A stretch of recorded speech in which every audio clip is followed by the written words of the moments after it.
Welcome to the Dixie 5th grade production of The Wizard of Oz, presented by Miss Gallagher's, Miss Naughton's, Mr. Huff's, Mr. Wong's, and Miss Arnold's classes. The 1939 film of The Wizard of Oz began with the following message. For nearly 40 years, this story has given us faithful service to the young in heart, and time has been powerless through its kindly philosophy out of fashion. To those of you who have been faithful in return, we dedicate this picture. And to all of you, we dedicate this production.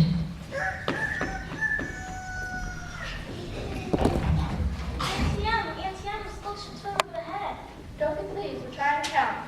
57, 58. Oh, but Auntie Emma sculpted Turner over the head with the rig just because he got some garden to turn out to a pack. 59, 60. Oh, the poor little orphan in Miss Gulch's trouble. Take it easy. Ow! You got my finger. Well, I can get your finger out of the way. Deke, what am I gonna do about Miss Gulch? Listen to me, I got a hawk skin. Now look at Dorothy, you ain't into your head about Miss Gulch. Think you didn't have any brains at all. You don't go by Miss Gulch's place until you won't get in her garden and you won't get in no trouble, you see? Oh, it feels like my joints are rusted. Listen, Dorothy, Miss Gulch is just a poor, sour-faced old man and she ain't got no heart left. You know, you should have a little more heart yourself and have a pity on her.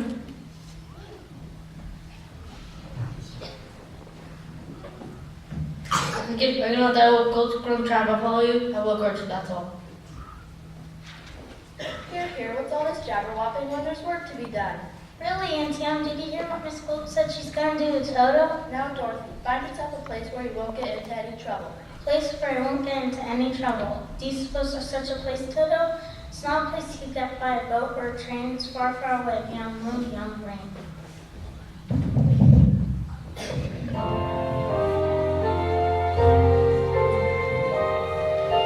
Somewhere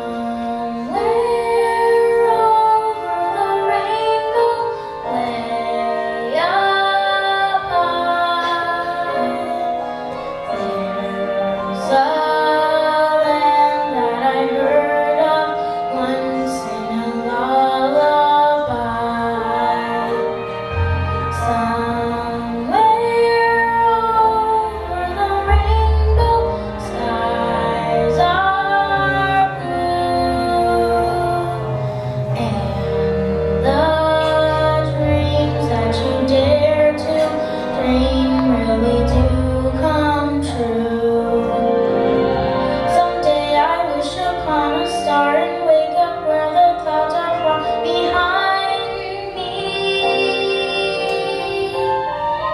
where troubles smoke like lemon drops away above the chimney top, not where you'll find me.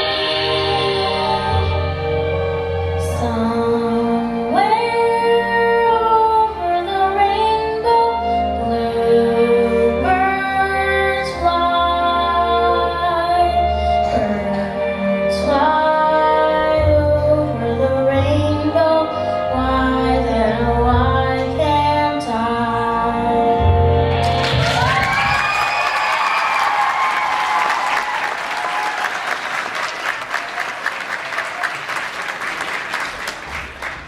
Mr. Gale! Howdy, Miss Gulch. I need to see you and your wife right away about Dorothy. What has Dorothy done? What has she done? I'm all but lame from the bite on my leg. She bit you? No, her dog. She bit her dog? No, that dog's a medicine to me. I've taken him to the sheriff to make sure he's destroyed. No, Toto didn't mean to. If you don't hand over that dog, I'll bring the damage suit and take your whole dog. How do you think to keep them tied up? Well, that's for the sheriff to decide. Here's the order, allowing me to take him. Oh no, you wicked old witch. Put him in the basket, Henry. Elmira Gulch, just because you don't have to count it doesn't mean you have the power to run the rest of us. Miss Gulch rode her bike angrily down the road with Toto barking away in the basket. Toto, knowing a girl when he saw one, jumped out and ran back to Dorothy's house. He used his little legs to spring into Dorothy's bedroom window. Dorothy was so happy to have Toto back, but she knew that Miss Gulch and the sheriff would be coming back from any minute.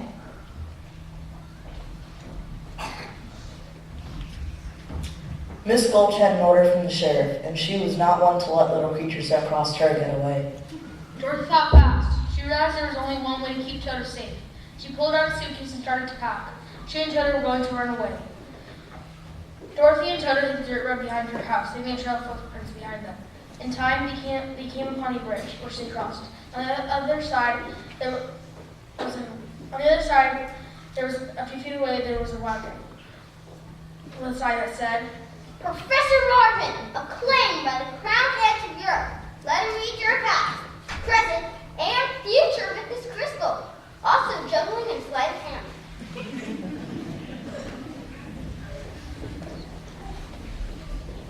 And who might you be? You're running away? How did you guess? Professor Marvin never guesses, you know. Why are you running away? They don't understand you at home? It was as if the professor could see right into Dorothy's heart and mind and read her thoughts. Dorothy asked the professor if she could travel with him to meet the crowned heads of Europe. She told him no one would miss her at home. You want to go home, don't you? Let's see what my crystal ball has to say.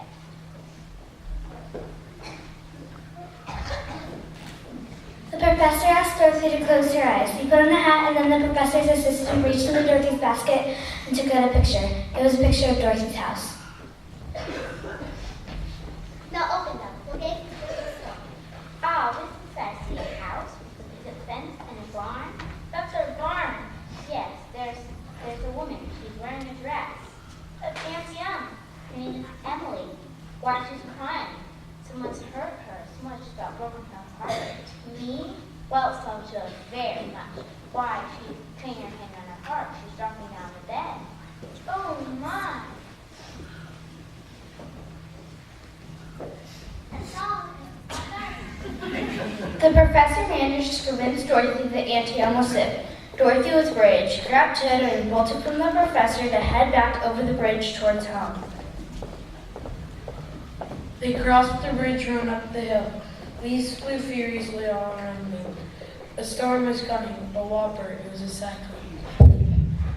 Back at home, Uncle Henry, Hump, Hickory, and Zeke were getting all horses out of the barn. The chickens were flying back into the barn. Into the storm cellar. Henry, I can't find Dorothy. She's out in the storm. Dorothy, Dorothy. Dorothy and Toto realized they were up inside the cycle.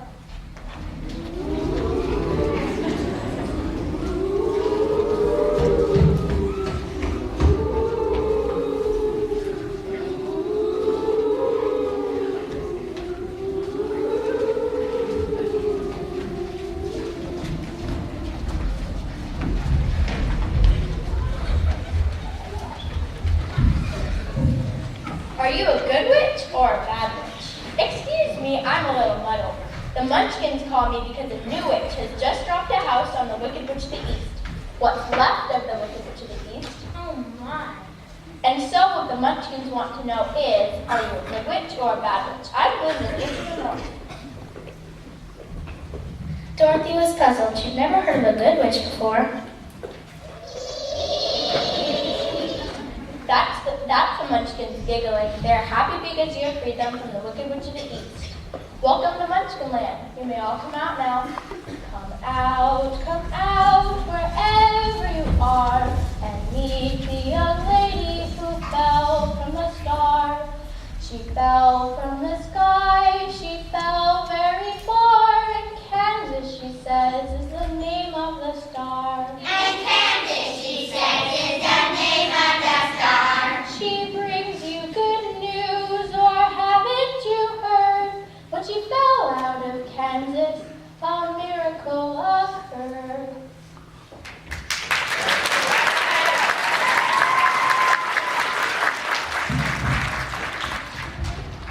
As Mayor of Munchkin City and the County of Land Falls, I welcome you most gratefully. But we gotta verify it legally to see if she is morally innocent. Spiritually, physically, positively, absolutely, undeniably, and reliably dead. As coroner, I must aver, I thoroughly examined her. She's not only merely dead, she's really, most sincerely dead. Then this day is the day of independence. For all the Munchkins and their descendants.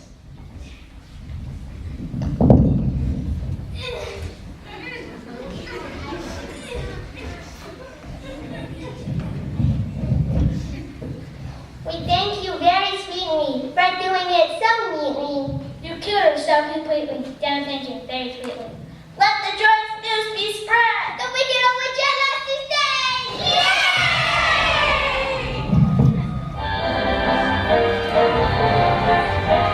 Ding dong, witch is dead. Witch, oh witch, the wicked witch. Ding dong, wicked witch is dead. Wake up, sleepyhead, rub your eyes, get out of bed. Ding dong, wicked witch is dead. Ding dong, where the clouds come below. Below, below, below. I don't know how to sing. Everyone, ding dong, there we go. Sing it hard, sing it loud. Let them know the wicked witch is dead.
When our story last left off, Dorothy was enjoying her new little title as a reigning witch of Munchkinland when all of a sudden...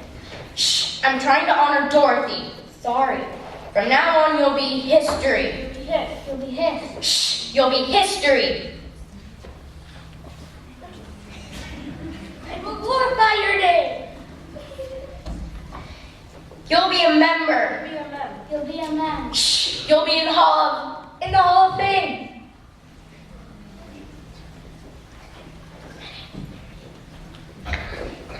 When all of a sudden the wicked witch in the west appeared, you can all hiss now. She had fire in her eyes and a sneer more menacing than 10,000 wolves all put together. Where's this, Dorothy? Your house fell on the Wicked Witch of the East. This is her sister, the Wicked Witch of the West. Who killed my sister? Was it you? Leave her alone. You stay out of this, Glinda. It was an accident. I didn't mean to kill anybody. An accident? Well, my little pretty, I can cause accidents too. Aren't you forgetting the ruby red slippers? The slippers, yes, the slippers. What's this? They're gone. The witch moved in by the house to find the shoes, but Glinda stops her, points down to Dorothy's feet, on which the blue red shoes have now appeared. Give them back to me, Aura. It's too late. They're there and they'll stay. You don't know how to use the magic. Only I do. Give them back to me. Glinda warns Dorothy to keep tight inside of him, for it seems the magic must have been very powerful, or the witch wouldn't have wanted them so badly. You stay out of this, Glinda. You as well. Be gone before somebody drops the house on you too. Very well, but I'll get you, my pretty, and your little dog, too. The Munchkins had the ground of fear. The witch disappeared, and Glinda told them it was safe to go. She warned Dorothy to get out of Oz right away.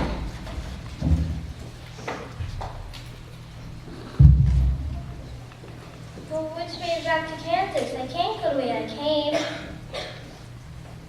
The only person who might know would be the great Wizard of Oz himself. The Wizard of Oz? He's very good, but very mysterious. He lives in the Emerald City, and that's a long journey from here. Did you bring your broomstick with you? No, I'm afraid I didn't. Well, then you have to walk.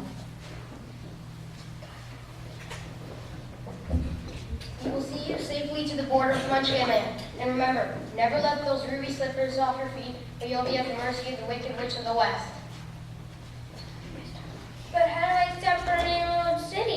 It's always best to start at the beginning. All you have to do is follow the yellow brick road. Do what? Follow the yellow brick road. Follow the yellow brick road? Follow the yellow brick road. Follow the yellow brick road. Follow the yellow brick road. Follow the yellow brick road. Follow the yellow brick road. Follow the yellow brick road. Follow the yellow brick, follow the yellow brick, follow the yellow brick road. We're off to see the wizard, the wonderful Wizard of Oz. The fine he is, the wizard was, never a wizard was. Never a wizard was, the Wizard of Oz. Because he does, because he does, because he does the wonderful things he does. We're off to see the wizard, the wonderful Wizard of Oz.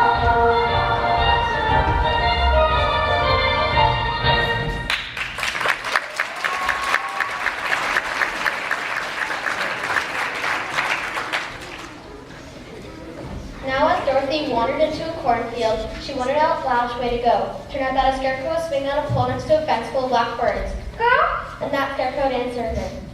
That way is a very nice way. Dorothy got nervous, well, because scarecrows don't talk. And neither do crows. Shoot, shoot, get out of here, crows. It's pleasant down that way, too. Weren't you going the other way? Are you doing that on purpose, or can't you make up your mind? I can't make up my mind. I haven't got a brain, only straw. How do you talk if you don't have a brain? I don't know, but some people without brains do an awful lot of talking, don't they? Yes. Dorothy introduced herself and helped the scarecrow off the pole. It was very uncomfortable hanging from a pole day and night. My, it's good to be free. Ooh, scat. You see, I don't even know how to scare a crow. They come from miles around just to eat in my cornfield and laugh in my face. I wish I had a brain. Why, if our scarecrow back in Kansas could talk like you do, the girls would be scared to pieces. They would? Mm-hmm. Where's Kansas? Dorothy told the scarecrow that Kansas was where she lived and that she wanted to desperately go back. She told him of her plan to see the Wizard of Oz for help.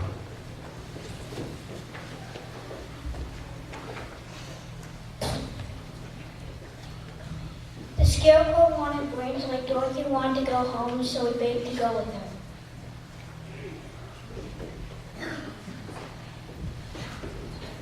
They journeyed further and further and came across an apple orchard. Dorothy picked an apple at the first tree she saw.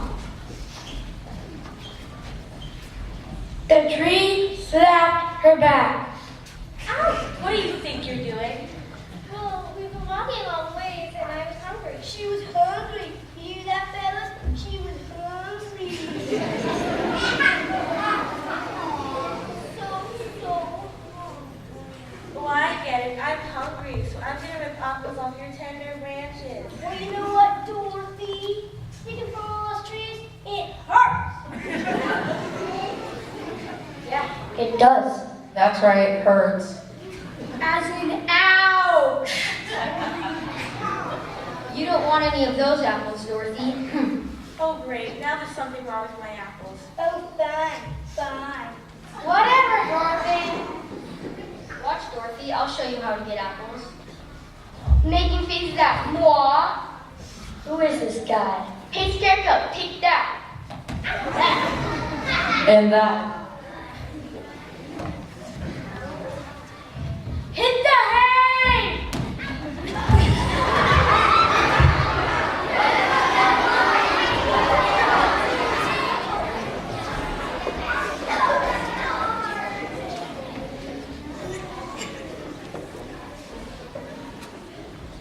Hooray, help yourself.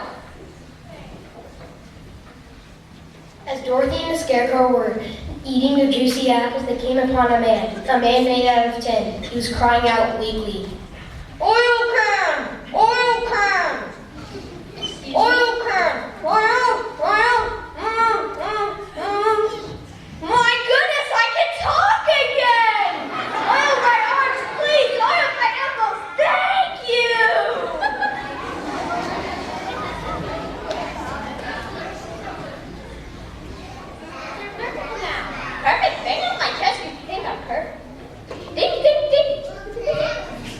what an echo. The tin smith forgot to give me a heart. No heart? No heart. Dorothy and the Scarecrow felt bad for the Tin Man. It was clear he wanted a heart just as badly as the Scarecrow wanted a brain, and Dorothy wanted to return home. So they invited him to the Emerald City, where they told him he could ask the Wizard of Oz for a heart. The Emerald City? Why, that's a long and dangerous journey, and I might rust on the way. Can you keep my hole again, Annie? Yes. Helping the little lady along, are you? Well, stay away from her, or I'll stuff a mattress with you. And you, I'll use you for a beehive. Gee, I'm not afraid of that witch. I'll go to the Emerald City with you.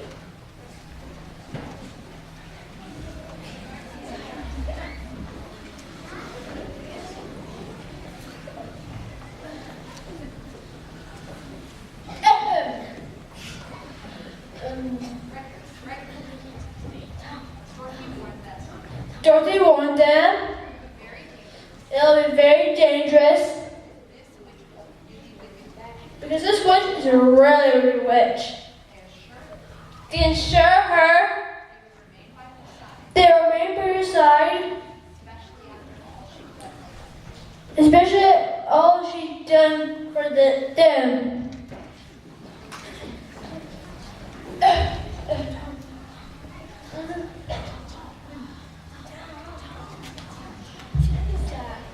They followed down the yellow brick road. They reached a very dark forest. Dorothy and Scarecrow became very afraid.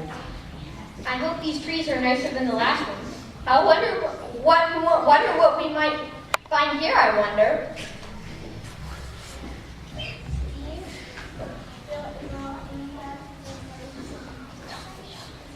They realized there would be animals they likely encounter. Animals like lions. Oh, and tigers! Wait, I know. And bears. Lions and tigers and bears, oh my! Audience, what did we say about lions and tigers and bears? Oh my! That's right, lions and tigers and bears, oh my. Say it with me. Lions and tigers and bears, oh my! Repeat it. Lions